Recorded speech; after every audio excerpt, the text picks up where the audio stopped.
¿Cómo están ustedes? Les damos la bienvenida a 30 minutos de revisión de las principales informaciones ocurridas esta semana en Noticiero Judicial.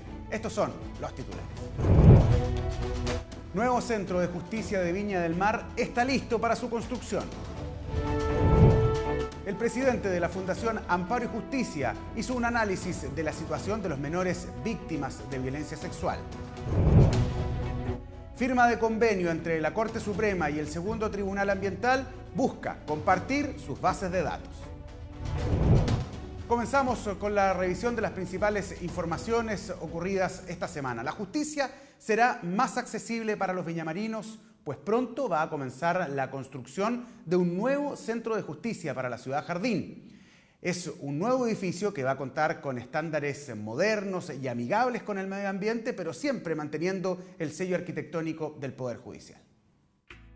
Esta es la maqueta del nuevo Centro de Justicia de Viña del Mar, que forma parte del plan que comenzó el 2012 y que contempla la construcción de 12 nuevos edificios judiciales en Arica, Antofagasta, La Serena, Viña del Mar, Rancagua, Pudahuel, Puente Alto, Tolten, Yumbel, Tomé, Temuco y Ancud. El Centro de Justicia de Viña del Mar se emplazará en un terreno de 2.326 metros cuadrados y considera la ejecución una infraestructura de más de 9.000 metros cuadrados. Estará ubicado en pleno centro de la ciudad y albergará el juzgado de familia, el primero, segundo y tercer juzgado civil de la ciudad Jardín. En la actualidad, los tribunales de Viña atienden en inmuebles distintos, lo que provoca hacinamiento y problemas en la atención para funcionarios, abogados y usuarios. Los juzgados civiles de Viña del Mar están ocupando locales que son arrendados o de bienes nacionales, con las falencias que existen en estos locales que no fueron creados ad hoc a los tribunales.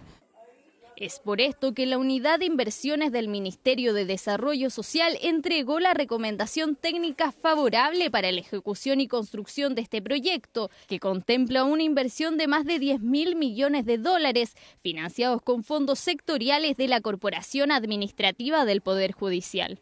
La rentabilidad social que significa en ahorro en tiempo de desplazamiento, en reducción de tiempos de viaje, en general reducción de una serie de costos asociados, ha hecho que estimemos como ministerio que este es un proyecto que merece ser recomendado técnicamente para que Viña del Mar además cuente con un centro de esta envergadura. El nuevo Centro de Justicia de Viña del Mar estará en las calles Arlegui con Traslaviña. El edificio recuperará un paseo peatonal para el centro de la ciudad. Para la Seremi de Justicia de Valparaíso, Paz Anastasiadis, el Centro de Justicia de Viña del Mar modernizará y creará un acceso más directo para los habitantes de la ciudad Jardín. Es un gran avance en la región, principalmente para la comuna de Viña del Mar, porque se reúnen tribunales civiles, tribunales de familia, haciendo un centro cívico que no teníamos en la región, contribuye específicamente al acceso a la justicia. Más allá del Poder Judicial, son todas las personas que están involucradas, que llegan a tribunales, concurren a resolver sus asuntos, sus controversias. La construcción del Centro de Justicia de Viña del Mar está técnicamente habilitada. Se calcula que demorará 20 meses y será parte de los 12 nuevos centros judiciales que estarán a lo largo de todo Chile. Es por esto que estos estarán acorde a las características demográficas y climáticas de las ciudades donde se emplazarán. Disminuir la victimización secundaria de niños abusados sexualmente es uno de los desafíos que se ha planteado el Poder Judicial. Es por eso que la Corte Suprema, en conjunto con la Universidad Católica y también con la Fundación Amparo y Justicia, han lanzado un diplomado para capacitar a los profesionales que participan en estos procesos de investigación y de judicialización. El Diplomado de los Derechos de los Niños, Niñas y Adolescentes Víctimas de Delitos Sexuales y el Sistema Judicial es un programa académico dirigido a los jueces de juzgados de familia, tribunales de juicio oral y juzgados de garantía. La firma del convenio se realizó en el Salón de Pleno de la Corte Suprema. El cuerpo académico está conformado por docentes de la Universidad Católica, representantes de la Corte Suprema y miembros de la Fundación Amparo y Justicia. Estas tres instituciones plantearon la necesidad de crear un diplomado enfocado a mejorar la comprensión del fenómeno delictual y así fortalecer el ejercicio de los derechos de niños y adolescentes. un trabajo conjunto que abarca todas las esferas sociales, incluidos los medios de comunicación. Nuestro diplomado aspira a entregar información desde una perspectiva interdisciplinaria, con el objeto de abordar de forma más comprensiva el fenómeno delictual del abuso sexual a niños, niñas y adolescentes. El tratamiento de los medios de comunicación, de las noticias relativas a los juicios sobre presuntos abusos sexuales a menores y la entrega de detalles de las investigaciones, cuya fuente proviene de los procedimientos procesales, también debe ser motivo de preocupación, especialmente por los riesgos de exposición innecesaria y consiguiente revictimización de los mismos. A la ceremonia asistió el ministro de Justicia, quien resaltó la necesidad de disminuir la alta cantidad de denuncias por abuso sexual en Chile. Las estadísticas publicadas en el pasado 15 de mayo por la Oficina de las Naciones Unidas, organismo encargado de almacenar los datos de seguridad pública de los estados, tristemente señalan que Chile ocupa el tercer puesto a nivel mundial de la tasa de denuncias por abuso sexual infantil, superado solo por Suecia y Jamaica. Además, a nivel sudamericano es el primero en la tasa de denuncias por este ilícito. Finalmente, el presidente de la Corte Suprema, Sergio Muñoz, se refirió al aporte de este programa académico. No quisiéramos que esto ocurriera, pero en realidad debemos evitar lo que es la victimización secundaria y también dar las herramientas a los jueces para que ellos, como primera línea en la comunicación con los menores, puedan hacerlo profesionalmente. Una malla curricular que busca fortalecer el conocimiento en materias de derecho penal, victimización secundaria y a la vez establecer avances en cuanto al tratamiento y protección de los niños y adolescentes víctimas de delitos sexuales.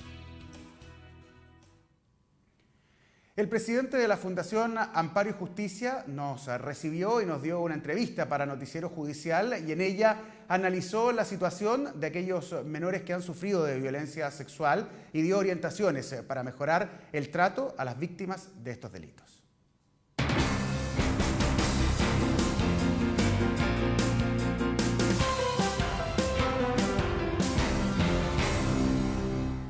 Ramón Suárez González, abogado de la Universidad Católica, profesor de la Facultad de Derecho de esta misma casa de estudios, diplomado en Investigación Criminal, Medicina Legal y Policía Científica en la Universidad de Salamanca y presidente de la Fundación Amparo y Justicia. Don Ramón, muchas gracias por conversar con Noticiero Judicial. Muchas gracias a ustedes. Esta semana hubo una muy buena noticia, que es el inicio de un diplomado conjunto entre el Poder Judicial, la Universidad Católica y la Fundación Amparo y Justicia, llamado Los derechos de los niños, niñas y adolescentes víctimas de delitos sexuales y el sistema judicial. ¿Cómo nace esta vinculación académica entre la Fundación Amparo y Justicia y el Poder Judicial? No es primera vez. Hace ya algún tiempo atrás, estas tres instituciones patrocinaron un seminario internacional dirigido básicamente al estamento de fiscales, jueces, psicólogos de la región metropolitana. En este empeño que se ha hecho un par de veces, fue extraordinariamente importante el resultado. Y con el presidente de la excelentísima Corte, presidente don Sergio Muñoz, nos juntamos hace algún tiempo atrás pensando qué se podría hacer nuevamente para dar una mayor permanencia al tema de la experiencia y calificación que los jueces requieren cada cierto tiempo actualizar. Y en ese sentido surgió la idea de hacer un diplomado internacional. Tal vez eso sí que es primera vez que se hace, que es primera vez que hay un diplomado internacional y es primera vez que en este esfuerzo efectivamente vamos a estar conjuntamente con la Facultad de Derecho, la Universidad Católica y con la excelentísima Corte Suprema.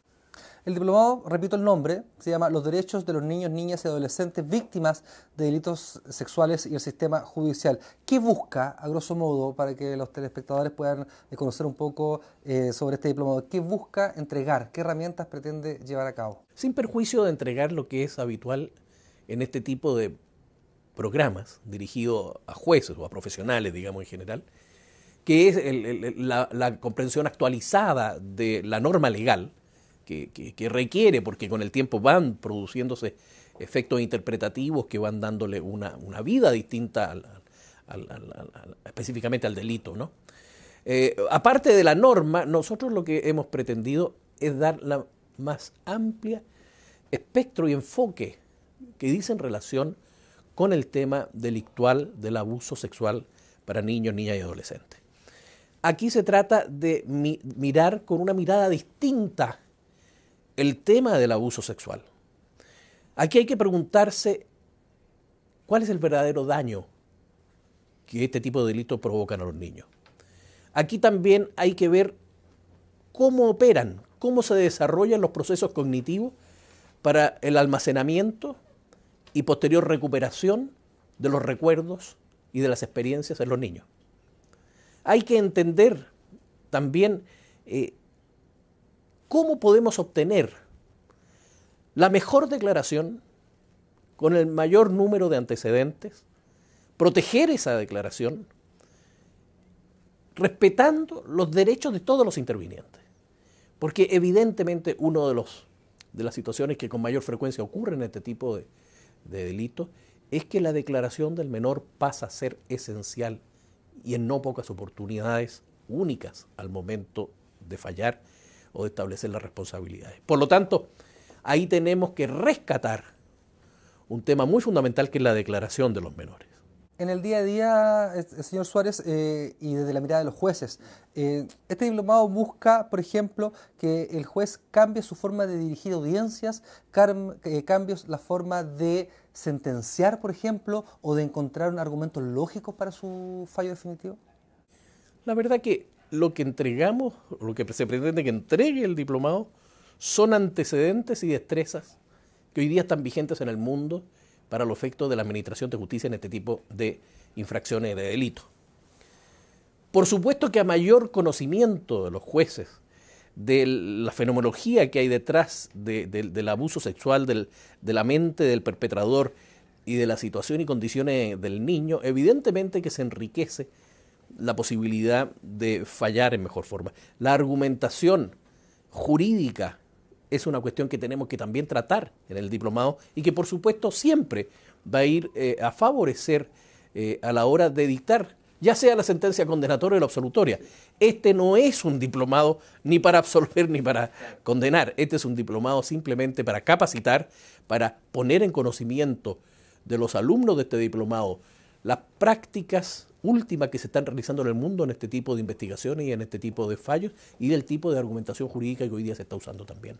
La Fundación Amparo y Justicia tiene una campaña que se llama No me pregunten más, que apuntaba a lo que usted me decía en la respuesta anterior, que es básicamente la cantidad de testimonios que entregan los niños y la importancia que está teniendo en el proceso penal. El Poder Judicial tiene ciertas iniciativas al respecto, las salas Gesell, por ejemplo, y también las salas de interrogatorio y testimonio para niños abusados también en los tribunales de juicio oral en lo penal. ¿Qué le parece esta iniciativa? ¿Van en el camino correcto? Importante. No cabe la menor duda que son importantes iniciativas. Desde luego, son el reflejo de una inquietud, en primer lugar.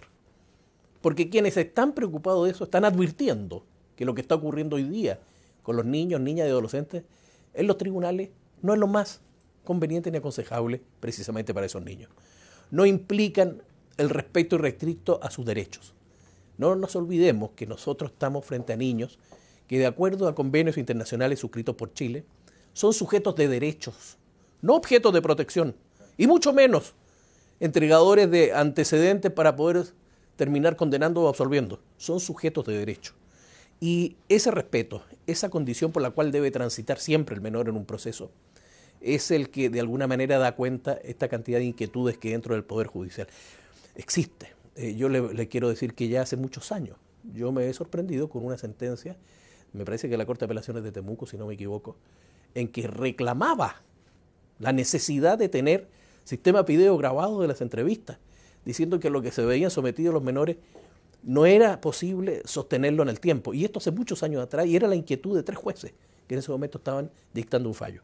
Razón por la cual no me cabe la menor duda que cuando estamos hablando del Poder Judicial, por los contactos que ha tenido nuestra fundación con los diferentes estamentos, estamos hablando de un grupo de personas que han expresado una inquietud muy importante en esto, y particularmente así lo ha hecho y así lo reflejó en las mesas de interacción que hubo entre diferentes instituciones al momento de preparar este proyecto de ley, o el proyecto de ley que se entregó que por parte de la Fundación, pudimos observar evidentemente una gran iniciativa y una gran disposición por existir una gran preocupación por las víctimas en el proceso. ¿Cuál es la evaluación que hace usted actualmente de la labor de los jueces, de la preparación que tienen? ¿Están preparados para sentenciar materias tan complejas de comprobar como son los delitos sexuales, sobre todo a niños? No cabe la menor duda de que en términos generales lo están, pero no tampoco cabe la menor duda que podrían estar mucho más. Y que es evidente que el conocimiento de técnicas prácticas que se hacen hoy día en el mundo más desarrollado, más avanzado, con técnicas también a veces nuevas, van a permitir mejorar sustancialmente el quehacer de los jueces, a enriquecer el quehacer de los jueces. Es muy importante para todo aquel que juzga el tener plena conciencia de cómo operan los fenómenos mentales de las personas que actúan en este tipo de delitos, de realmente cuáles son las formas en que opera el recuerdo en los niños, cuando ese recuerdo es fidedigno a los hechos ocurridos o qué antecedentes podemos tomar en consideración para poder detectar que no lo es. Y eso es muy importante, creo yo, que lo aprecien los jueces. Yo creo que es muy fundamental que los peritos cumplan el rol de peritos, pero que en definitiva sean los jueces los que básica y directamente se formen una opinión personal de lo que ha ocurrido. Eso lo estimo sumamente importante. La crítica que hace la Fundación en la actualidad es a los intervinientes, pero también al sistema procesal que está en este momento en el país. Y usted hace unos segundos nos hablaba de que están también trabajando en el área legislativa, que es donde se cambian las leyes. ¿Nos puede contar un poco cuál es el modelo que la Fundación mira como óptimo en cuanto a las entrevistas únicas que tienen que tener los niños víctimas? ¿Cuándo debería ser? ¿En qué momento? ¿Qué personas? Nosotros básicamente, más que buscar y establecer plazos y fechas, lo que tenemos son ciertos pilares fundamentales que creemos que debe reflejar la ley. Y esos pilares fundamentales son, primero, la entrevista debe ser lo antes posible, para evitar precisamente intervención de terceros en esa entrevista, la manipulación de la entrevista, para que ese recuerdo, el primer recuerdo que el niño entrega, sea el más fresco, el menos manipulado. Nosotros creemos que debe existir también una especialización de quien hace la entrevista. Deben haber entrevistadores profesionales, personas que cumplan con requisitos, características especiales y capacitación universitaria y especializada que les permita tomar estas declaraciones por cuenta, así decirlo, del fiscal en la declaración investigativa o del juez y los intervinientes. O sea, aquí no se trata de privar a nadie, se trata simplemente de que haya una persona experta que envíe las preguntas que a él se le impone que haga, las haga de tal forma que el niño las pueda entender y efectivamente contestar mejor a esa pregunta que la que podría hacer cualquier persona que no sabe ni tiene las técnicas de entrevistar. Por lo tanto, el entrevistador, por así decirlo, es una especie de intérprete. Esto es lo mismo que si pasara de que tenemos el día de mañana una víctima rusa y porque solamente puede interrogar el fiscal o solamente puede interrogar el juez, nadie podría entender lo que están hablando si acaso el fiscal o el juez no hablarán ruso. Eso es absurdo. Aquí lo que se trata es que haya alguien capaz de traducirle al menor y de tratar al menor con la consideración, el respeto y el conocimiento específico de esa técnica que evidentemente el resto de las personas no lo tienen porque están dedicadas a otra profesión, a otra actividad, ¿no? Entonces, en ese sentido, es muy importante que los entrevistadores se hayan metido. Es muy importante dónde se interroguen. Porque, a ver, reconozcamos cualquier persona que haya ido a los tribunales, y yo invito a cualquier persona a ir por la Ruta 5 Sur, ¿verdad?, y pararse en ese tremendo edificio, bajarse y tratar de llegar a una sala. Pasar los controles. Entrar a ver la solemnidad con que se realizan estas audiencias, el formalismo con que se realizan, y eso que ha disminuido mucho. Los guardias que protegen al público e impiden que se arranquen los imputados. Todo eso no es un lugar para para niños. Hay que entender, hay lugares que no son para niños. Y los tribunales no es un lugar para niños. Al niño debemos entrevistarlo en un lugar acogedor, en un lugar que no sea una cosa completamente distinto a su hábito, a su edad, que sea una cosa cálida, acogedora, en que el niño se sienta tranquilo para poder expresar lo que realmente siente y lo que se le pregunte, donde no se vaya a encontrar con gente que es mejor que no se encuentre, ¿no? Y eso precisamente en una sala de un tribunal no lo va a lograr. Por lo tanto, no es más que ese tipo de cosas lo que interesan del proyecto, de que no sea indefinida la cantidad de veces que se le pueda interrogar a un niño.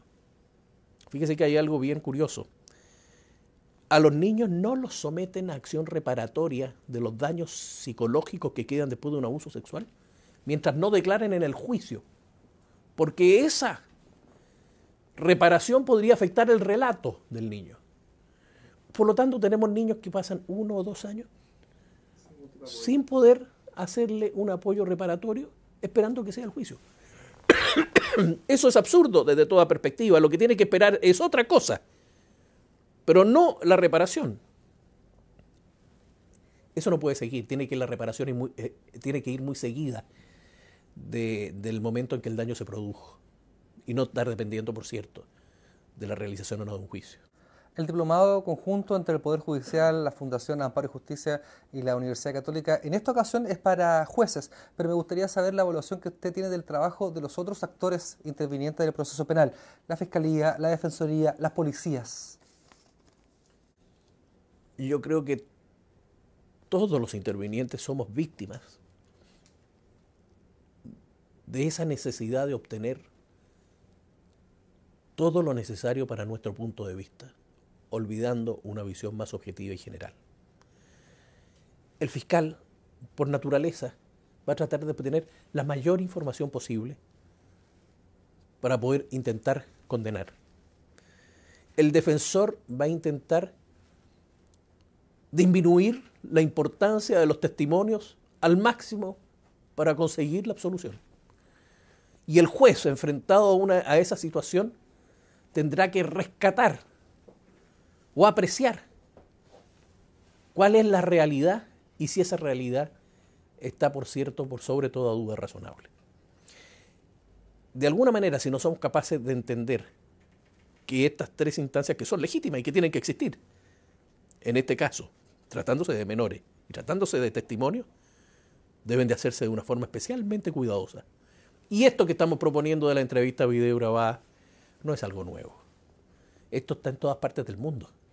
Son muy raros los países en que no las hay. Esto existe en Europa y va a existir como norma obligatoria a partir del año 2015 en toda Europa. Esto existe en Argentina, esto existe en fin, República Dominicana. Esto no es una cosa exótica.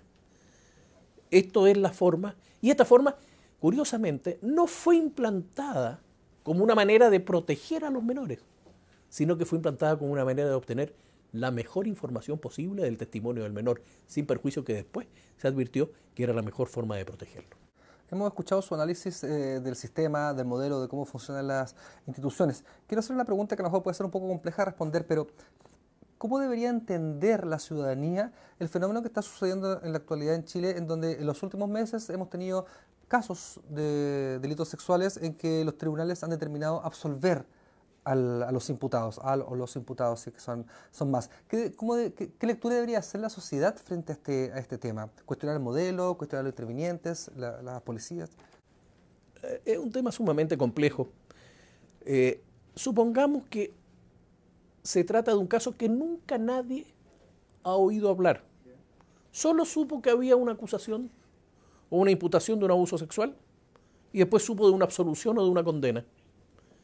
Las personas, lo normal que piensan es que, bueno, parece que no era el culpable el que fue absuelto. O lo normal que piensen, era culpable el que fue condenado.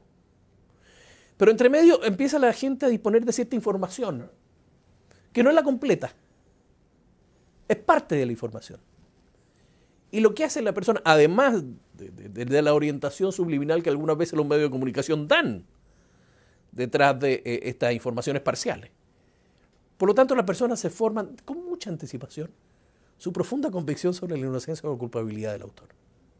Razón por la cual, formada esa convicción, si acaso el fallo es distinto a lo que ellos tienen pensado, evidentemente que les va a parecer que no hay justicia.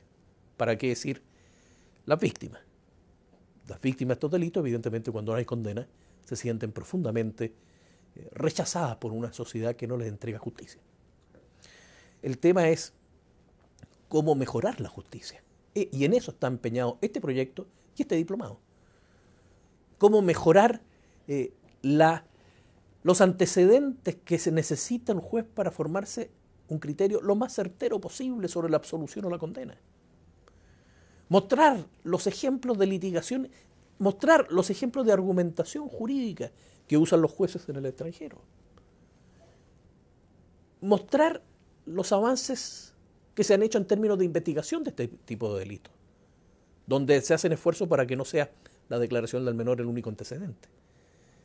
Velar porque esa declaración sea cuidadosamente tomada y cuidadosamente protegida y poder ser vista las veces que sea necesaria para los jueces para formarse su propia convicción. Yo creo que ese es un camino que debiéramos recorrer.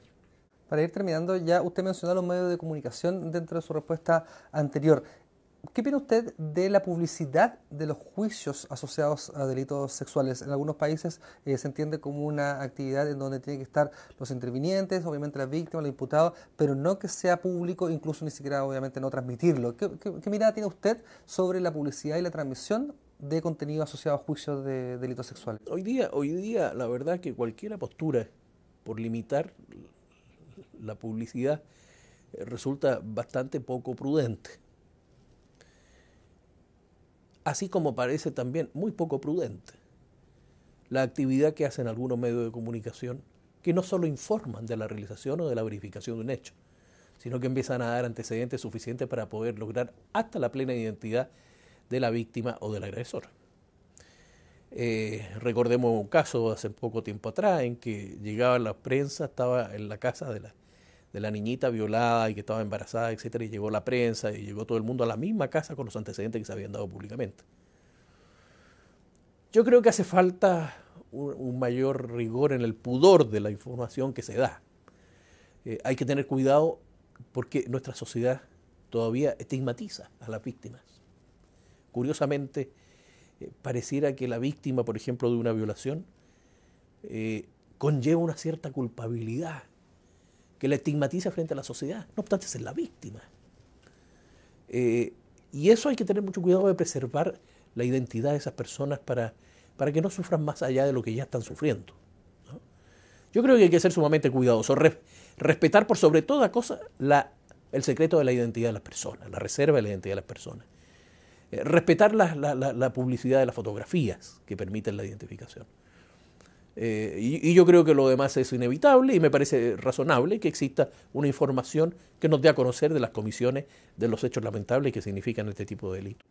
Por último, este diplomado comienza ahora en agosto y termina en enero. ¿Cuáles son los próximos pasos? ¿Ya se avisora en el futuro algún trabajo asociado entre el Poder Judicial y ustedes para más adelante? Bueno, nosotros estamos en una disposición permanente a hacer cosas novedosas e interesantes en esta materia. Nuestro primer paso ha sido esto y queremos ver el resultado de esto.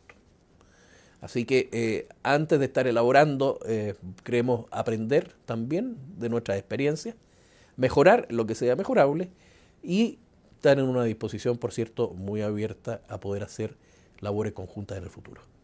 Ramón Suárez González, presidente de la Fundación Amparo y Justicia, conversó con Noticiero Judicial sobre temas tan relevantes en el momento que vive nuestro país y específicamente sobre el diplomado conjunto entre el Poder Judicial, la Fundación Amparo y Justicia y la Universidad Católica denominado Los derechos de los niños, niñas y adolescentes víctimas de delitos sexuales y el sistema judicial. Don Ramón, quería agradecerle por conversar con Noticiero Judicial. Gracias a ustedes.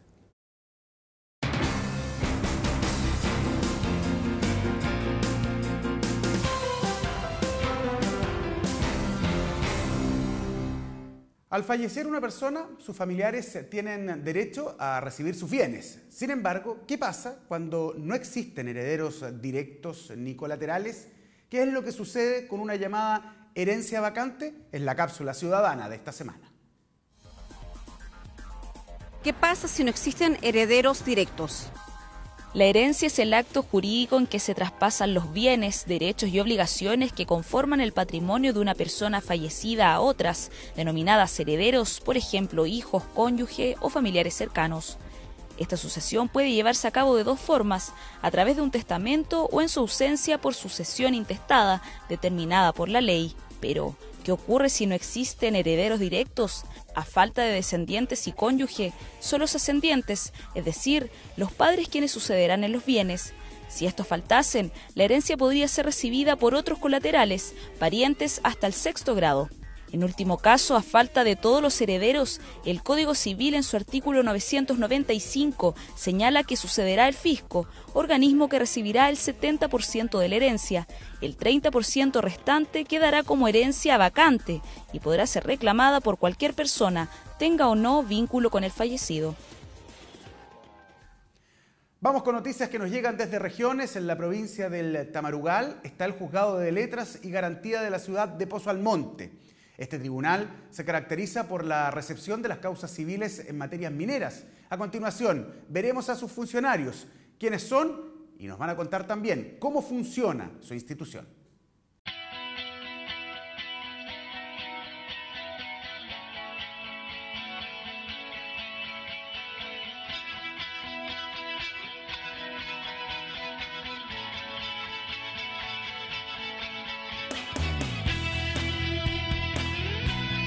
Buenos días, mi nombre es Ricardo Acevedo Aguilera, soy administrador del Juzgado de Letras y Garantía de Pozo Almonte.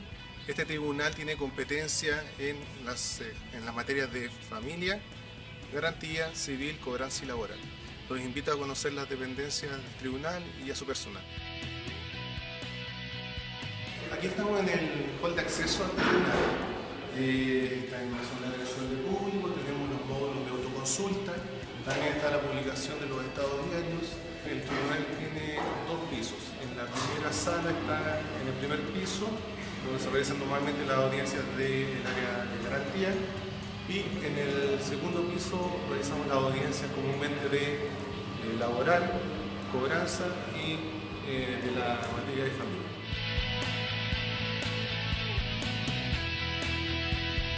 Buenas tardes, mi nombre es Verónica del Pilar Opaso Miranda.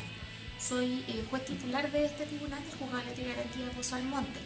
Este tribunal tiene las 5 competencias, es un tribunal mixto y es de los tribunales llamados bicéfalos, es decir que funcionan con 2 jueces y administrador, y toda la estructura del tribunal es de tribunal reformado. Este tribunal tiene harto trabajo, somos hartas personas, en total entre jueces y funcionarios somos más de 20 personas y hay muchos ingresos, sobre todo en el área civil, en particular en materia minera. Son miles de causas las que se mueven en minero. Es prácticamente una máquina de expedientes que van y vienen del Senagiomín, mucho fallo minero.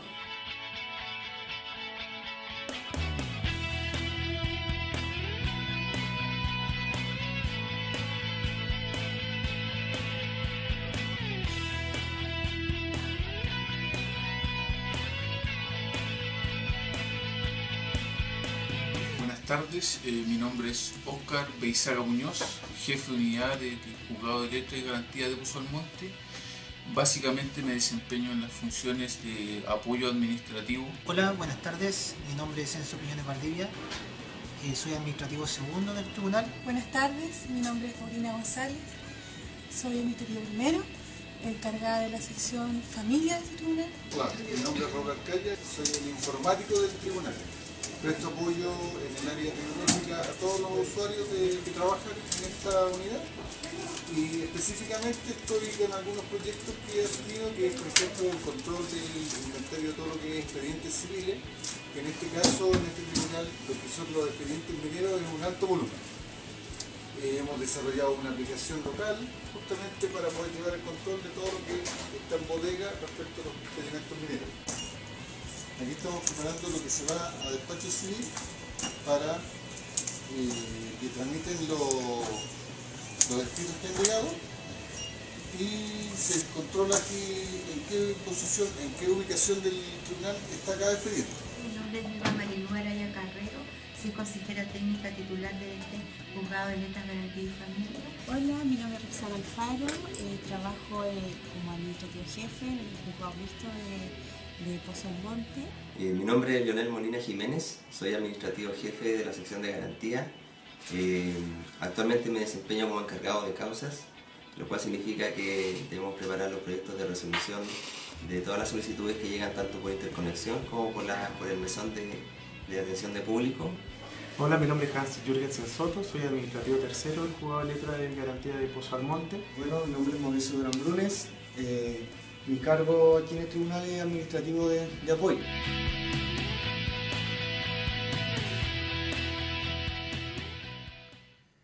La necesidad de realizar cambios para mejorar la institucionalidad en materia de seguridad ciudadana fue el aspecto central de la reunión de la Comisión Especial de Seguridad del Senado con las principales autoridades del país que están vinculadas a este tema. Lograr cambios profundos en temas de seguridad fue el objetivo de este encuentro, donde los miembros de la Comisión Especial de Seguridad del Senado realizaron un diagnóstico de las principales falencias en el área.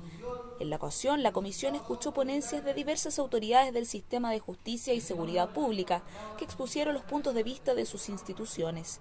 Entre los invitados a la sesión se encontraba el presidente de la Corte Suprema, Sergio Muñoz, los ministros del Interior, Rodrigo Peñailillo, y de Justicia, José Antonio Gómez, el fiscal nacional, Sabás Chaguán, y las máximas autoridades de Carabineros, Policía de Investigaciones y Gendarmería, además del director de la Agencia Nacional de Inteligencia.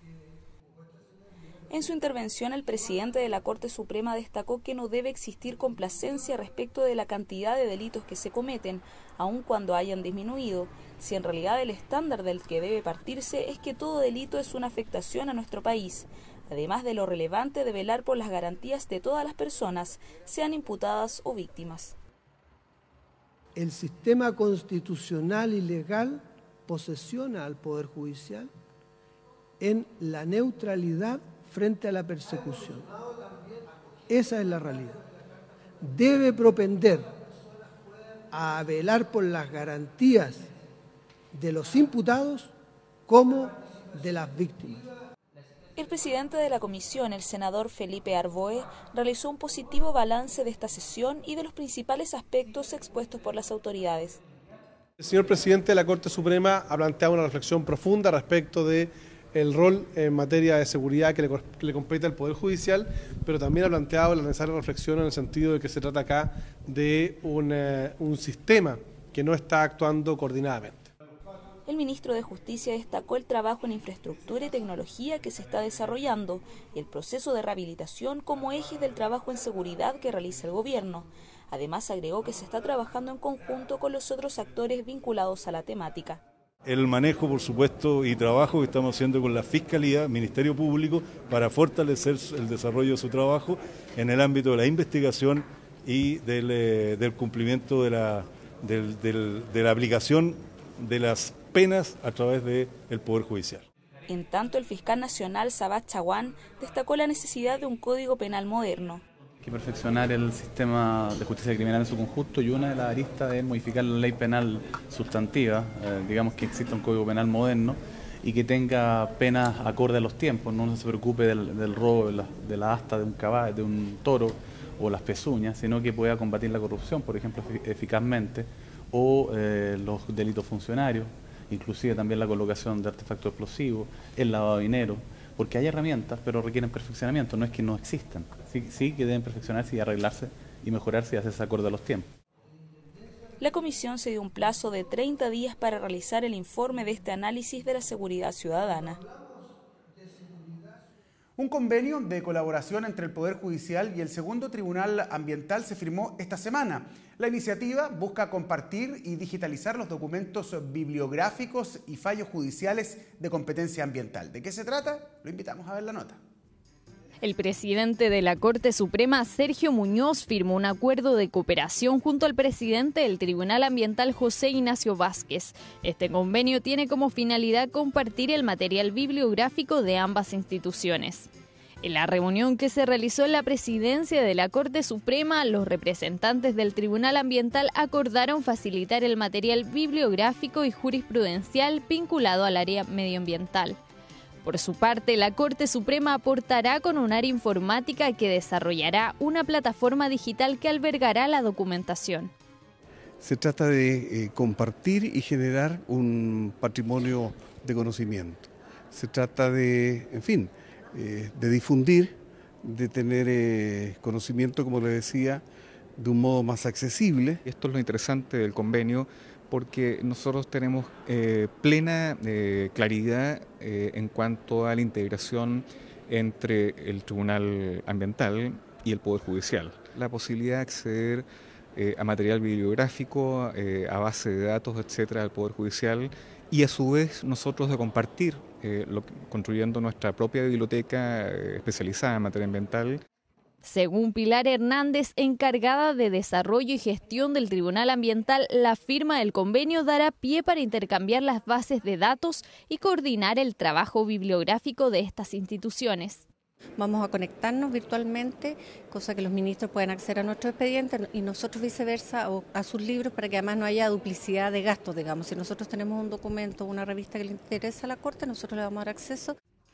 El acuerdo del Tribunal Ambiental y la Corte Suprema será desarrollado próximamente con la finalidad de apoyar el estudio e investigación bibliográfica, compartiendo los distintos fallos de competencia ambiental.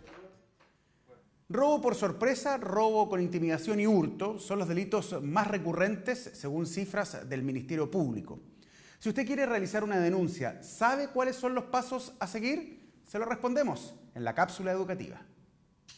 Una denuncia es la descripción de un hecho de carácter delictual que cualquier persona puede notificar ante funcionarios de Carabineros, Policía de Investigaciones, Gendarmería cuando los delitos hayan sido cometidos dentro de los recintos penitenciarios o ante cualquier tribunal con competencia criminal.